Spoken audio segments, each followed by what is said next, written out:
Palace guards are held to a certain set of rules and standards. Some are in place for security reasons, while others will make you question why the rule was established in the first place. The Queen's Guards have been in place since 1660, according to the British royal family, and are part of the Household Division. Although the Queen's Guards includes 36 soldiers and 3 officers, only 4 guards stand outside the palace when the Queen is home, and 2 stand guard when she is away.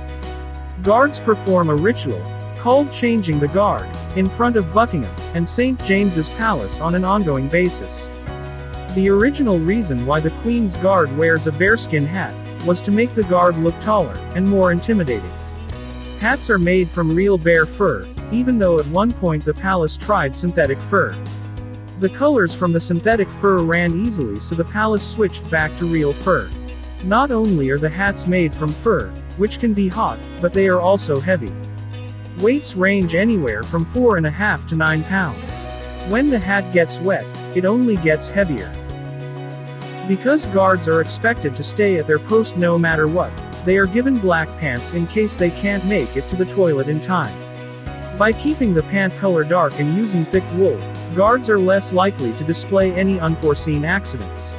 If a guard feels faint, he must pass out, while still remaining at attention. This is called feint to attention, which is why images of guards laying face down exist.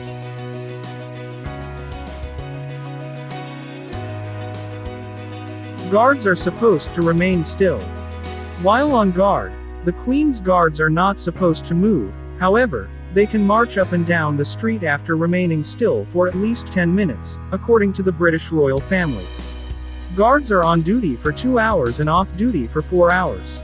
They protect more than just Buckingham Palace. While we might generally associate these red tunic-clad guards with Buckingham Palace, they actually also protect other royal landmarks too. In fact, the Foot Guard Regiment have the role as the primary garrison for the capital, for military security of the sovereign, and also for ceremonial duties in London. You'll see Foot Guards at Wellington Barracks, Buckingham Palace, Victoria Barracks, Windsor, as well as the Royal Artillery Barracks, Woolwich. There are no sentries guarding Edinburgh Castle, except for when a royal visit occurs. However, this is likely to be one of the Foot Guards. Wonder why you never see a Queen's Guard smile? One big reason may be financial. If a superior catches a guard smiling or laughing, he may be fined anywhere from a few days to up to a week's pay. Guards are not to be touched. Try to touch a guard and you'll get an earful. One tourist tried this and got blasted. One guard explained what happens if you touch a guard. You are allowed to get them away by shouting warnings at them. If they fail to move away or start to act aggressively, we present our bayonets to remind them that we can do more harm than them. But usually the police are quick and remove troublemakers. People should not go and try to provoke the guards. It's just not respectful. How difficult is it to become a member of the Queen's Guard? Since the Guard is basically a military organization, candidates have to pass the BAR, the British Army Recruit Battery Test. The British Army Recruit Battery Test, known as the BAR, is a computer-based psychometric test used by the British Army to assess potential recruits and decide whether they are suitable candidates. It is the first aptitude test you will encounter when applying for a job with the Army. Your result will determine not only whether or not you go through to the next stage of the recruitment process, but also the types of roles you can be considered for. So it is crucial to perform as well as you can. Why it's a terrible idea to mess with the Queen's Guard. If you touch their bear skin hat, they'll probably ignore you or shout at you. If you grab their rifle, the next thing you'll see is the end of their barrel. When the tourists really get in their face, poking them with pins, putting cigarette butts out on their rifles, anything like that, then they can act accordingly. In the case of tourists getting way too handsy in photographs, they'll wait until the last moment to ruin the picture by marching away. If you block their movements, they'll shout, "Make way for the Queen's Guard." If you get in their face or if they have to shout too many times, they'll knock you out, then stoically resume their post.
Make way for the Queen's Guard!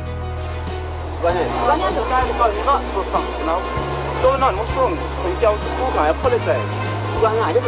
No, man, man's here with one of them funny red guys. With the little buttons and everything. Make way for the Queen's Guard! Nothing at all. What are you gonna do?